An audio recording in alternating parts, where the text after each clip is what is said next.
सूची बोले, हे ऋषियों, श्रीमद् भागवत की कथा में भक्ति, ज्ञान और वैराग्य तीनों सम्मिलित होने से कथा में अमृत बरसने लगा।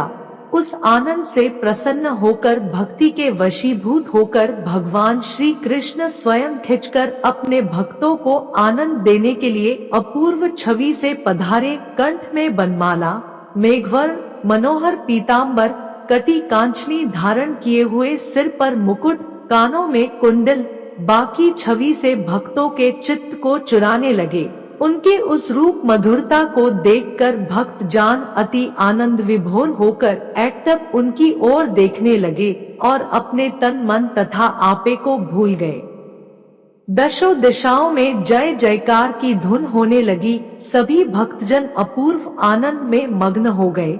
यह देखकर नारद जी बोले, ही संत शिरोमणियों, मैंने भगवान की भक्ति का अपूर्व आनंद आज कथा में प्राप्त किया है। इस कलिकाल में इससे बढ़कर उत्तम और कोई कथा नहीं है। संपूर्ण पापों को इस प्रकार जला देती है जिस प्रकार रुई के ढेर को अग्नि जला देती है। अब आप यह बताने की कृपा कीजिए कि इस कथा श्रवण से कौन कौन से पवित्र हो जाते हैं। सनकादि बोले, हे नारद जी, पातकी से पातकी एवं कुटिल से कुटिल मनुष्य इस कथा श्रवण से तर जाता है। इस कलयुग में कथा यज्ञ ही मुख्य है।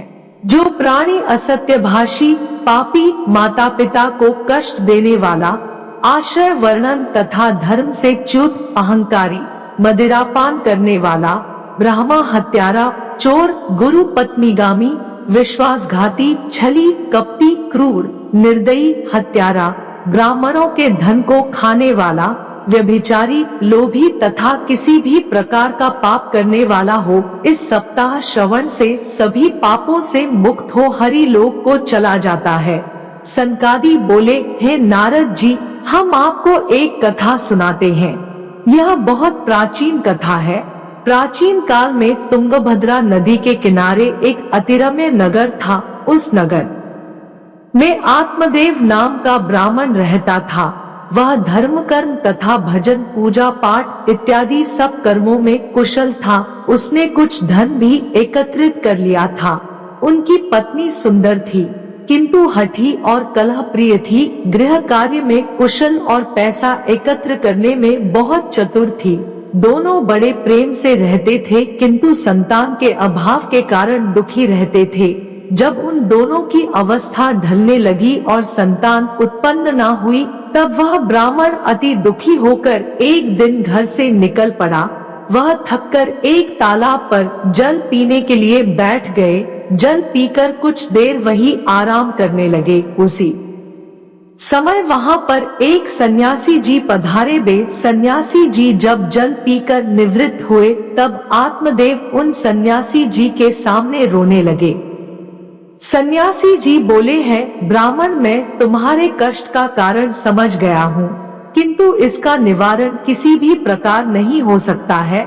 मैंने योग बल से देख लिया है कि तुझे संतान का दुख है और संतान तेरे भाग में 7 जन्म तक नहीं है। यह बात सुनकर ब्राह्मण अति दुखी हुआ और सन्यासी जी के पैर पकड़ लिए और बोला, हे सन्यासी जी, यदि आप मेरे कष्ट को दूर ना करेंगे तो मैं इसी तालाब में डूबकर प्राण त्याग दूंगा।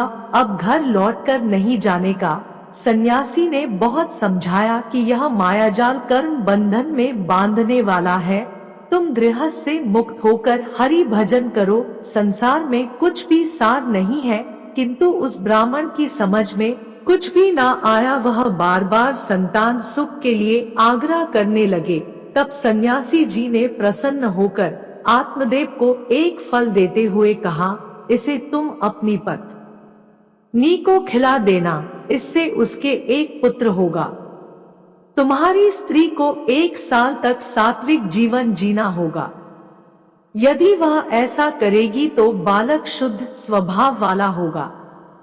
आत्मदेव खुशी खुशी फल लेकर लौटा और अपनी पत्नी को फल दिया।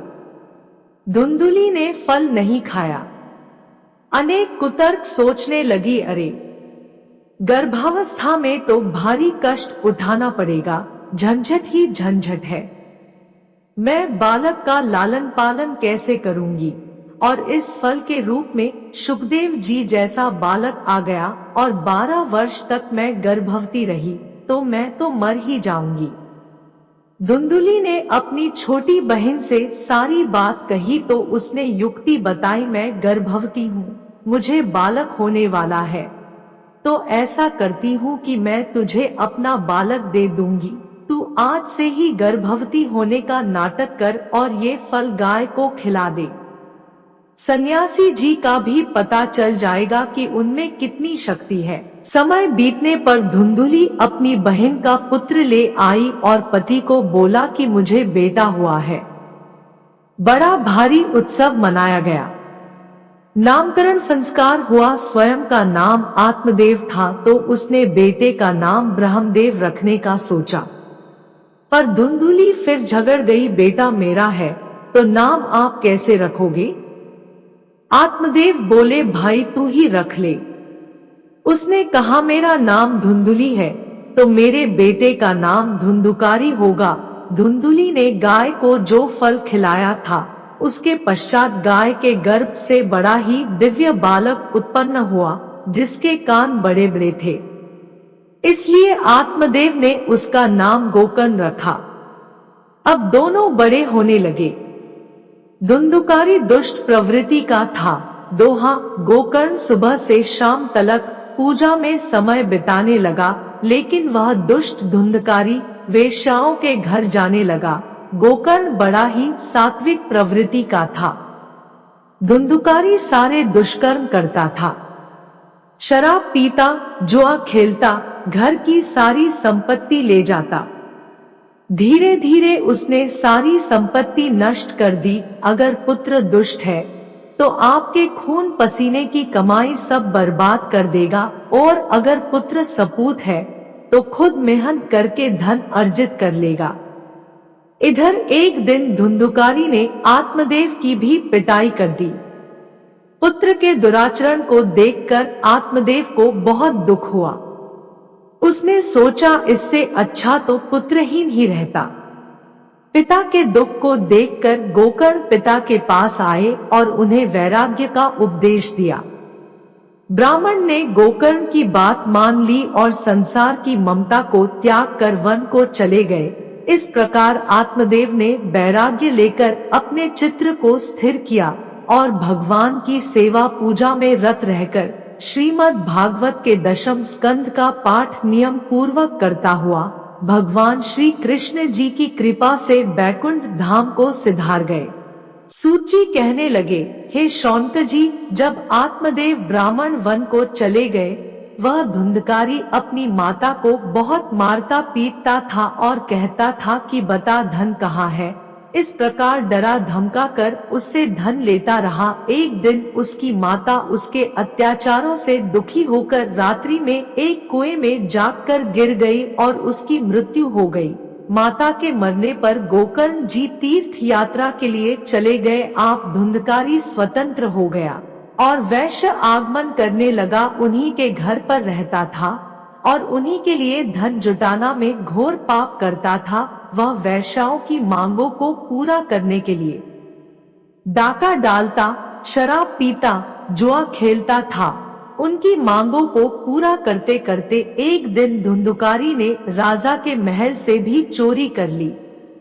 वैश्याओं ने सोचा, यदि यह जीवित रहा तो एक ना एक दिन हम सब पकड़े जाएंगे, आथा इसे मार ही डाले तो अच्छा रहेगा। ऐसा सोचकर रात को उन्होंने सोते हुए धुंधुकारी को रस्सी से कसकर बांध दिया और जलते हुए अंगारे उसके मुख में भरकर उसे तड़पा तड़पा कर मार डाला।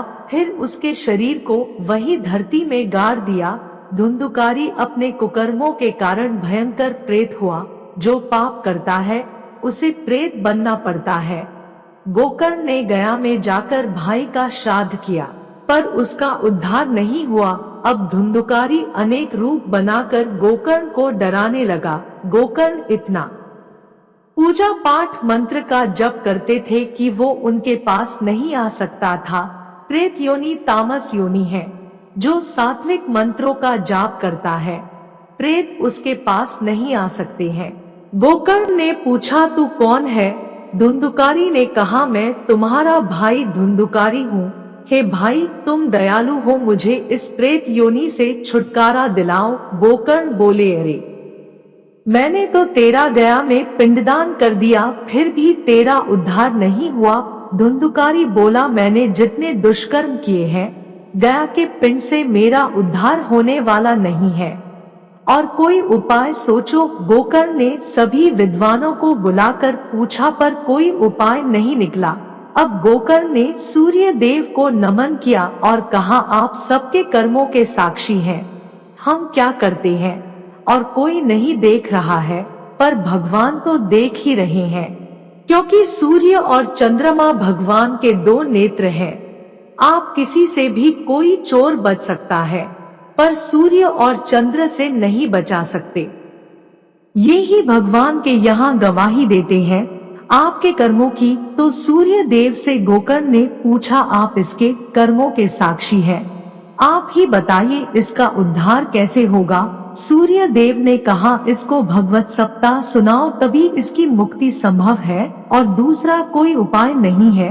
गोकर्ण ने भागवत सप्ताह का आयोजन किया। प्रेत तो हवा के रूप में होता है। धुंधुकारी सोचने लगा, कहाँ बैठूं? वहां एक 7 गांठ का बांस रखा था, उसी में छिपकर वो बैठ गया। बहुत से लोग भागवत में 7 गांठ का बांस लगाते हैं। यदि संदेह है कि परिवार का कोई सदस्य प्रेत बन गया है, तो अवश्य लगाना चाहिए। पहले दिन की कथा में पहली ग्रंथि का भेदन हो गया, दूसरे दिन में दूसरी गांठ का, इस तरह 7 दिनों में 7 गांठ का भेदन करते हुए धुंधुकारी दिव्य रूप धारण करके भगवान के पार्षद के रूप में प्रकट हो गया। धुंधुकारी को लेने भगवान का विमान आया। इस कथा के अंतिम चरण में महत्वपूर्ण बात यह है कि भागवत कथा तो बहुत से लोगों ने सुनी, परंतु सिर्फ धुंधुकारी को ही लेने भगवान का विमान क्यों आया? क्योंकि धुंधुकारी ने पूरी श्रद्धा, प्रेम व विश्वास से भगवत धाम जाने के लिए सुनी, इसीलिए उसे लेने विमान आया। सांसारिक आनंद से ऊपर है भगवत आनंद। संतों की बात पर विश्वास करके हमें भी पूरी श्रद्धा, प्रेम से कथा सुननी चाहिए, जिससे हमारा भी भगवान से प्रेम हो जाए और नित्य आनंद की प्राप्ति हो।